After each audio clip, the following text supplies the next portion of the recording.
20 फरवरी 2024 के दिन Jammu Kashmir union territory और यहाँ के आम जनमानस के लिए बहुत ही खास, बहुत ही अहम रहा। जम्मू कश्मीर के अंदर प्रधानमंत्री श्री नरेंद्र मोदी जी के द्वारा 32,000 करोड़ रुपए की परियोजनाओं के लोकार्पण और शिलान्यास किए गए और इसी क्रम में ये दिन उधमपुर श्रीनगर बारामूला रेल लिंक परियोजना के लिए भी बहुत खास, बहुत अहम रहा। 272 किलोमीटर की इस परियोजना के दो हिस्से जो हैं वो पहले ही ऑपरेशनल हो चुके हैं और इसका तीसरा जो निर्माणाधीन सेक्शन है कटरा बनिहाल, उसका 111 किलोमीटर में से 48 किलोमीटर का संगलदान बनिहाल सेक्शन जो है 48 किलोमीटर के इस सेक्शन का लोकार्पण भी प्रधानमंत्री श्री नरेंद्र मोदी जी के कर कमलों द्वारा यहाँ पे किया गया और रेगुलर ट्रेन सर्विस के लिए यहाँ पे हरी झंडी दिखाई गई और प्रधानमंत्री जी के हरी झंडी दिखाते ही एक फूलों से लदी हुई ट्रेन जो है संगलदान से बनिहाल की तरफ रवाना हुई और 48 किलोमीटर का सफ़र तय करते हुए 2 स्टेशन को पार करते हुए और इसमें 16 टनल और 16 ब्रिजेस को पार करते हुए ये ट्रेन जो है संगलदान से बनिहाल की तरफ निकल पड़ी और सफ़ेद बर्फ़ की चादर ओढ़े हुए इन पीर पंजाल की खूबसूरत पहाड़ियों के बीच ऊंचे ऊंचे ब्रिजेस, घुमावदार रेलवे स्टेशंस और घुमावदार रेलवे लाइंस और टनल्स के बीचों बीच होते हुए ये ट्रेन जो है लबालब पर्यटकों से और आम जनमानस से भरी हुई ट्रेन जो है इसका भारी बर्फबारी के बीच में ये लोकार्पण किया गया और ये नज़ारा जो है ये बहुत ही मनमोहक, बहुत ही खूबसूरत ये नज़ारा पिछले कुछ दिनों में आपने YouTube की बहुत सारी वीडियोस में देखे और ये जो है ये सेक्शन कंप्लीट होते ही ये बाकी का सेक्शन जो है 111 किलोमीटर में से 48 किलोमीटर को छोड़कर 63 किलोमीटर का जो हिस्सा है इसमें क्या कुछ कमियां, क्या कुछ बैलेंस है जिसकी वजह से ये पूरे के पूरे सेक्शन का लोकार्पण नहीं हो पाया। आज इस वीडियो में हम उसी की बात करेंगे और कौन कौन से कंपोनेंट जो हैं इसके इनकम्प्लीट हैं, क्या कुछ काम बाकी है और कितना बाकी है, इसके विषय पर विस्तार से चर्चा करेंगे इस वीडियो में। तो दोस्तों, अगर आप मेरे चैनल पर नए हैं तो चैनल को सब्सक्राइब कर लें और लाइक शेयर करें और कमेंट भी करें कि ये वीडियो आपको कैसी लगी। तो आइए दोस्तों, अब हम बात करेंगे कि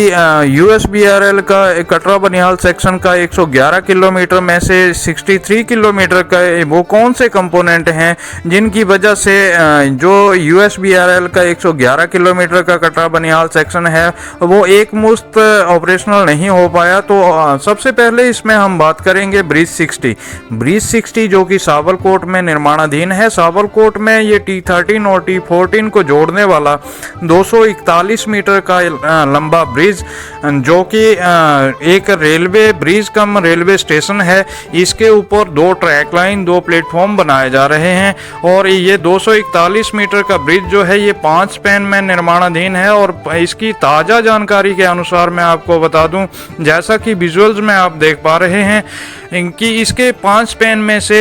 जो मेन ट्रैक लाइन के 5 स्पैन के गडर्स जो हैं वो लॉन्च हो चुके हैं और इसमें 4 स्पैन का डेक स्लैब भी कास्ट हो चुका है। और इसके जो प्लेटफॉर्म की बात करें तो इसमें 4 जो स्पैन हैं उनके गडर्स लॉन्च हो चुके हैं और इन पे दोनों साइड में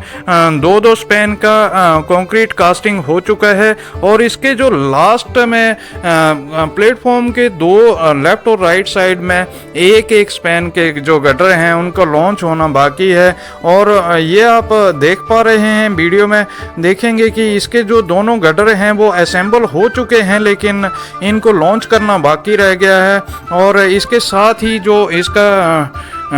जो 2 स्पैन लॉन्च हुए हैं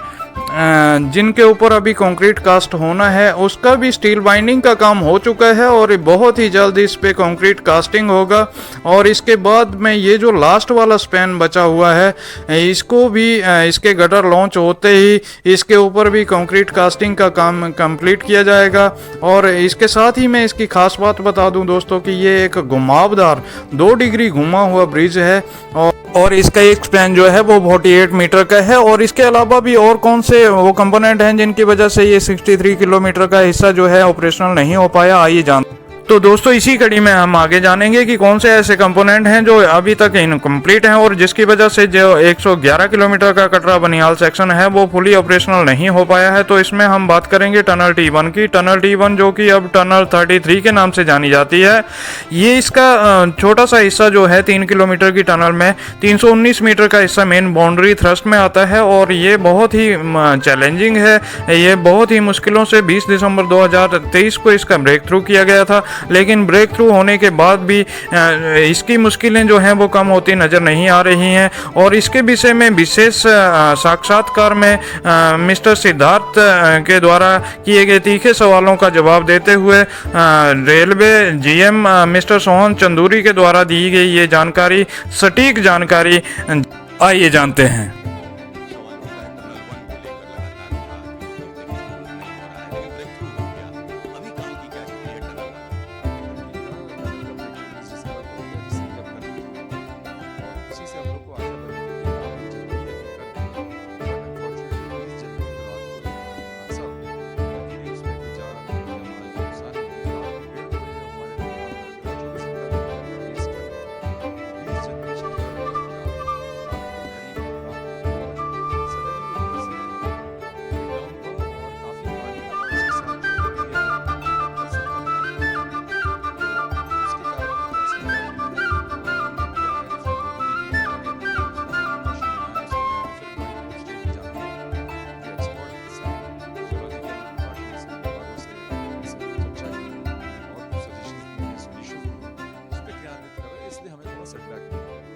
कार्य हम कर रहे हैं और जैसा कि आपने बताया टनल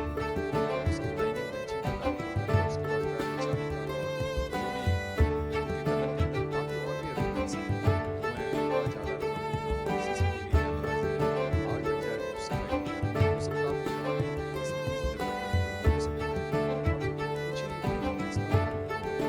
दोस्तों ये थी विस्तृत जानकारी टनल T1 और पूरे प्रोजेक्ट के विषय में, जो कि मिस्टर सोहन चंदूरी जो कि GM हैं नॉर्दर्न रेलवे के, उन्होंने न्यूज़ स्टेशन को दिए गए एक साक्षात्कार में साफ साफ शब्दों में और सटीक और ऑथेंटिक जानकारी जो है वो आपके सामने रखी है। और ये जैसा कि उन्होंने बताया कि 20 जनवरी 2024 की रात को 2 बजे के आसपास ये टनल T1 में जो है इस प्रकार का एक कोलैप्स हुआ है और इस प्रकार से जो एक डैमेज वाटर फ्लो है और उसके साथ बहुत सारा जो रॉक मास है उसका भी फ्लो यहाँ पे देखा जा सकता है। और इसने जो है बहुत सारी मुश्किलें इस USBRL के 111 किलोमीटर के सेक्शन को एक मुश्त ऑपरेशनल होने के लिए बहुत बड़ा अवरोध पैदा किया है और इस वजह से जो है वो ये 111 किलोमीटर का कंप्लीट सेक्शन ऑपरेशनल नहीं हो पाया है। तो इसके साथ ही दोस्तों अभी हम आगे बढ़ के और जानते हैं कि ये 63 किलोमीटर के इस सेक्शन में कौन से पार्ट हैं जिनमें कुछ काम बाकी है और या इनकम्प्लीट हैं या कंप्लीट होने वाले हैं। तो इसके ऊपर थोड़ी सी नज़र डालेंगे। तो अभी हम अंजीखट ब्रिज की बात करेंगे। अंजीखट ब्रिज भारत का पहला रेलवे केबल स्टे ब्रिज है और ये जम्मू कश्मीर यूनियन टेरिटरी के अंदर रियासी डिस्ट्रिक्ट के अंदर निर्माणाधीन है और इसका ऑलमोस्ट काम कंप्लीट हो चुका है। लेकिन यहाँ पे एक छोटा सा पार्ट जो था वो रियासी एंड में T35 और अंजीखट ब्रिज के बीच में एक अप्रोच स्लैब बनना बाकी था और उसका जो काम है उसकी वजह से यहाँ पे अंजीखट ब्रिज के साथ T3 के साथ जो है इन दोनों के बीच में ट्रैक लिंकिंग का काम 20 मीटर के आसपास का पेंडिंग बचा हुआ है और उसको ये जो अप्रोच स्लैब है रियासी एंड में इसको टेकअप कर लिया गया है और इसके कंक्रीट कास्टिंग का काम जो है वो यहाँ प्रोग्रेस में है। आप विजुअल देख पा रहे हैं, जोर शोर से काम चल रहा है और बहुत ही जल्द इस अप्रोच स्लैब को कंप्लीट कर लिया जाएगा। और इसके साथ साथ जो है और भी बहुत सारे कंपोनेंट हैं जिनमें थोड़ा बहुत काम जो है वो अभी बाकी बचा हुआ है, लेकिन मेजर जो 2 पार्ट थे उसमें ब्रिज 60 और टनल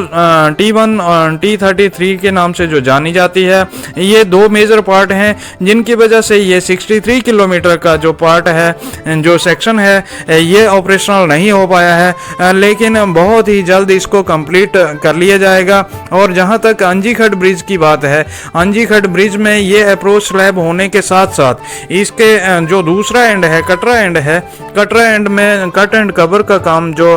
15 मीटर का टनल एक्सटेंशन का काम है, वो भी जोर शोर से चल रहा है। और उसके भी मैं आपको जानकारी देने वाला हूं,